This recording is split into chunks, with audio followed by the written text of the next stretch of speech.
Good evening, ladies and gentlemen, and welcome to Heti TV's foreign language news broadcast. My name is Peter Gardosh, and first, for the news in English. Hungarian Prime Minister Viktor Orbán took part in a joint video conference with the Polish, Belgian, Finnish, and Maltese Prime Ministers, the Bulgarian head of state, and Charles Michel, the President of the European Council, on the war in Ukraine, the economic difficulties in Europe, and illegal migration in preparation for the EU summit starting on Thursday, as Bertalan Havasi, the Prime Minister's press chief, reported on Tuesday. On the Ukraine issue, Viktor Orbán again called for an immediate ceasefire and peace talks, as well as a substantive political debate on the sanctions imposed by Brussels, which are destroying Europe's economy. He stressed that in this situation, access to European cohesion and reconstruction funds must be made much faster and easier for EU member states. On the subject of migration, the Hungarian Prime Minister reiterated his call on Brussels to help finance border protection, as fences protect the whole of Europe. An Israeli army delegation of 150 soldiers has arrived in Turkey to help with the rescue efforts after Monday's massive earthquake left thousands dead and injured. The Israeli plane incidentally came to a halt next to an Iranian Air Force transport plane after landing. Operation Olive Branch in the Israeli Army's 30th mission in the last 41 years and is led by Colonel Golan Vach, who said it was an honor to help our friends in Turkey. This is the worst situation since the 2021 Haiti earthquake, in which nearly 2,250 people died, he added. The soldiers will be sent to Adana in southern Turkey, he continued. We are also ready to provide humanitarian assistance, but the Turkish government has requested search and rescue teams for the time being. We are aware of the possibility of further earthquakes. Vach noted that Israel offered assistance to the Syrians, but that is not part of this move. The Ukrainian parliament voted by a large majority on Tuesday to extend the state of martial law in the country for another 90 days. This was the fifth renewal of the martial law. The measure, which will remain in force until the 20th of May, also extends to general mobilization periods. As a result, almost all conscripted men aged between 18 and 60 are still banned from traveling abroad. In addition, the Kyiv parliament on Tuesday formally appointed former National Police Chief Ihor Klimenko as interior minister by a two-thirds majority. The former head of the ministry, Denis Monatsirsky, died in a helicopter accident in mid-January. Since then, Klimenko has been acting head of the Interior Ministry. Senior World Health Organization officials say Syria, already in serious crisis, needs significant humanitarian aid after Monday's earthquake that killed thousands. Adelheid Marshang, WHO's chief emergency program officer, said Turkey has a strong capacity to respond to the disaster situation, but the most important immediate and medium-term assistance is needed across the border in Syria, where there has been a humanitarian crisis for years now. In Syria, ravaged by civil war, drought and cholera, almost 90% of the population lives in poverty and more than 50% are in need of humanitarian aid. This earthquake only adds to the other diseases in Syria. The complex crisis, which has been going on for 12 years, is causing a need for assistance across the country, while humanitarian aid continues to dwindle, said Marshang after the WHO board meeting in Geneva, Switzerland. And finally, for the weather remains uneventful in the evening. Similar uneventful sunny weather is expected tomorrow as well. The temperatures will typically range between -10 to -3 degrees Celsius in the morning and +3 to 6 degrees Celsius in the afternoon hours. For further news, please visit our websites at www.hetitv.com or breuerpress.com. Thank you for your attention. So much for the news in English. And now for the news in German.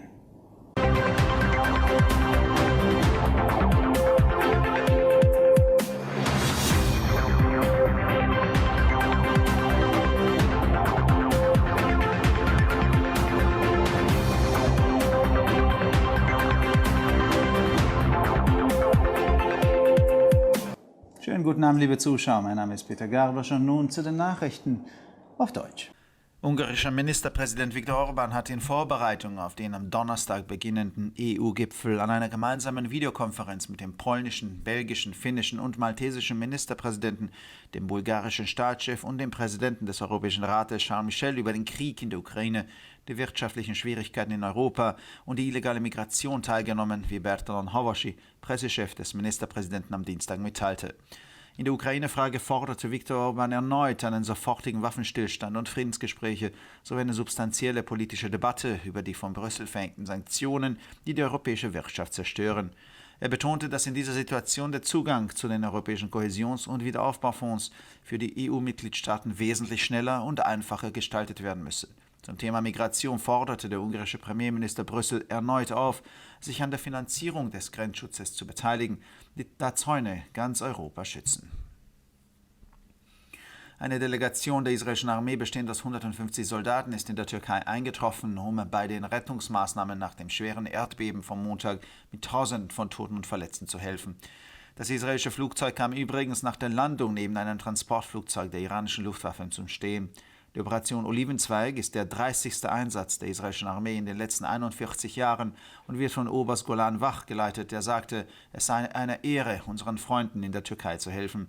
Dies ist die schlimmste Situation seit dem Erdbeben in Haiti 2021, bei dem fast 2250 Menschen starben, fügte er hinzu.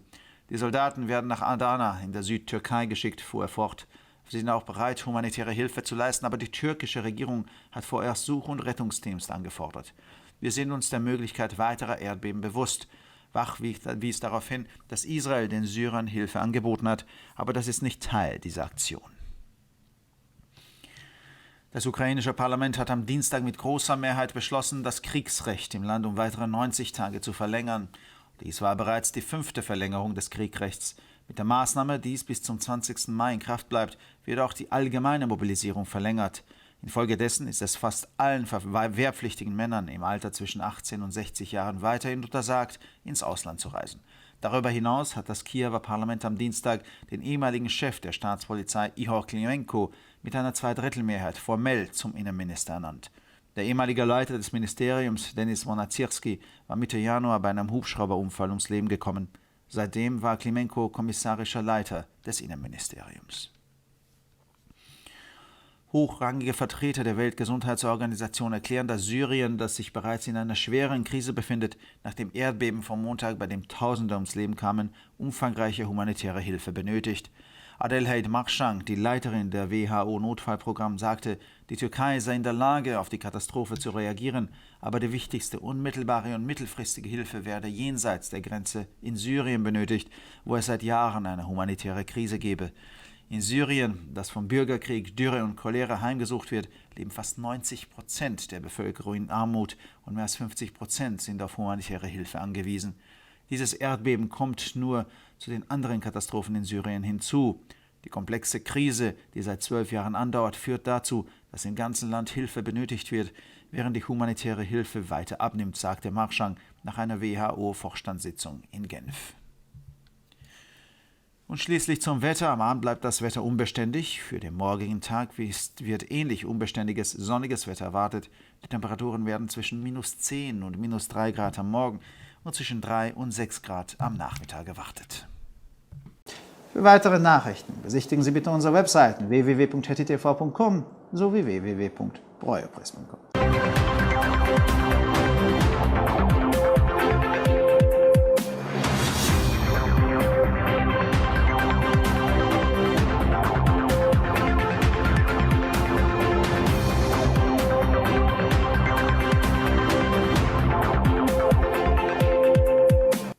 שלום וערב טוב, כאן ציפי בוכמן וילדבאום עם החדשות בעברית.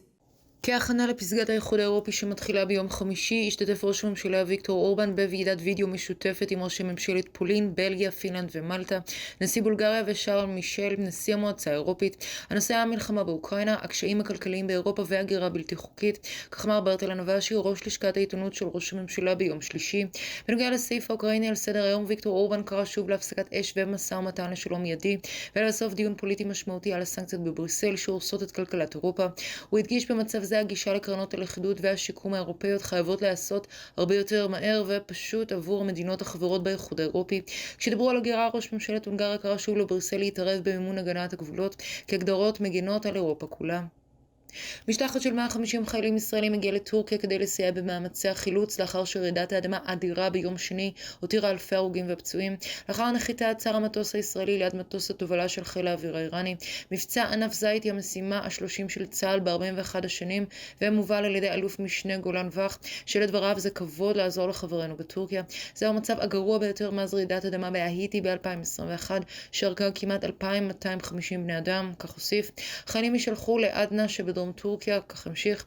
אנחנו מוכנים גם לספק סיוע הומניטרי, אבל ממשלת טורקיה ביקשה לעת עתה צוותי חיפוש והצלה. אנו מודעים לכך שיתכנו רעידות אדמה נוספות, ואך ציין כי ישראל הציעה סיוע לסורים, אבל זה לא חלק ממשימה זו. הפרלמנט האוקראיני הצביע ביום שלישי ברוב גדול להארכת מצב החוק הצבאי במדינה ב-90 יום נוספים.